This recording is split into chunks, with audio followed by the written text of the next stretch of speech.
अस्सलाम वालेकुम। I am doctor Maria Rashid, consultant dermatologist at Rahman medical centre. आज मैं बात करूँगी पीआरपी पे।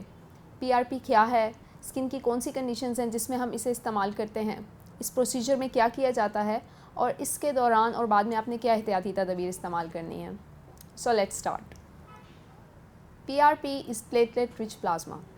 इस थेरेपी में हम पेशेंट के ब्लड से ख़ास किस्म के खुलिये निकालते हैं एक मशीन की मदद से और फिर उनको इस्तेमाल करते हैं स्किन की डिफरेंट कंडीशंस को ट्रीट करने के लिए।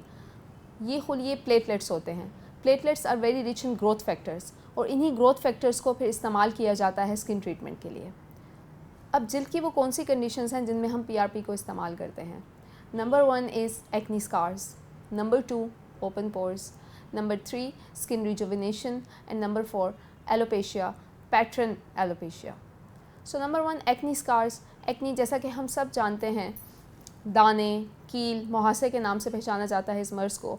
ये बहुत कॉमन है और एक्नी स्कार्स यानी जिल्द पे जो खड्डे एक्नी वजह से पड़ जाते हैं उनका इलाज फिर हम पीआरपी, जहाँ और भी मुख्तलिफ़ किस्म की मोडेलिटीज़ हम यूज़ करते हैं उनमें पीआरपी का भी एक बहुत इफ़ेक्टिव रोल है क्योंकि इसके ग्रोथ फैक्टर्स कोलेजन फॉर्मेशन में हेल्प करते हैं।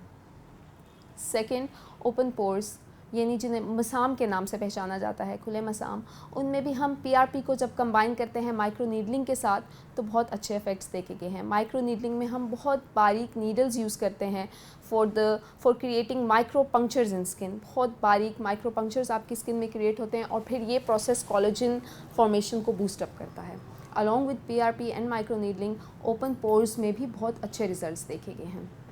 थर्ड इज स्किन रिजुविनेशन यानी स्किन पे fine lines, wrinkles, depigmentation, age के साथ आने वाली झुर्रियाँ या सैगी स्किन है तो उसमें भी जब हम पीआरपी की मदद से ग्रोथ फैक्टर्स आपकी स्किन में डालते हैं बहुत बेहतरीन रिज़ल्ट देखे गए हैं। Lastly alopecia.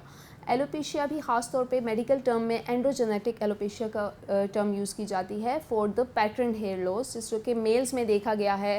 ख़ास तौर पे जो सामने वाले बाल और क्राउन एरिया से बाल झड़ जाते हैं, ख़ास किस्म का बालचर होता है और फीमेल्स में भी एक पैटर्न हेयर लॉस होता है, उसमें पीआरपी के नताइज बहुत अच्छे देखे गए हैं।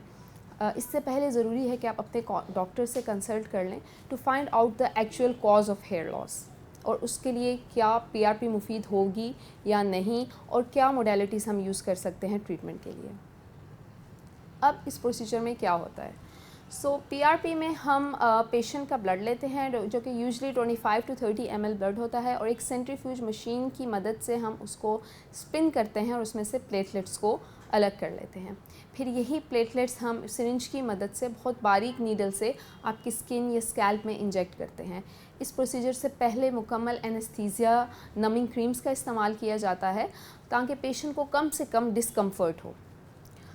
ये एक कह सकते हैं रिलेटिवली पेन फ्री प्रोसीजर होता है क्योंकि हमारी पूरी कोशिश होती है कि पेशेंट को जितना रिलैक्स रखें हम अपना प्रोसीजर उतना ही अच्छा परफॉर्म कर सकते हैं। इस प्रोसीजर के इफ़ेक्ट्स आने में टाइम लगता है। वंस मंथली प्रोसीजर किया जाता है और फर्स्ट इफ़ेक्ट आपको सेकंड या थर्ड सेशन पे नज़र आता है। यूजुअली 4 to 6 सेशंस लेने पड़ते हैं पीआरपी के and within 24 to 48 hours after the procedure आपने कोई मेकअप का इस्तेमाल नहीं करना, अपनी स्किन को बहुत अच्छे से मॉइस्चराइज़ करना है और regular use of sun block आपने रखना है अपनी रूटीन में।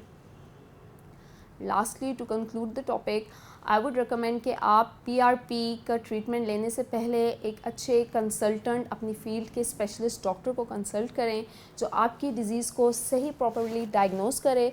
और बिकॉज एक इन्वेसिव प्रोसीजर है तो इसमें इन्फेक्शन होने के चांसेस बहुत ज़्यादा होते हैं अगर प्रॉपर एसेप्टिक मेजर्स ना लिए जाएँ। So better consult a specialist और मज़ीद मालूमात के लिए आप हमसे रब्ता कर सकते हैं। Thanks for your patient listening. अल्लाह हाफ़िज़।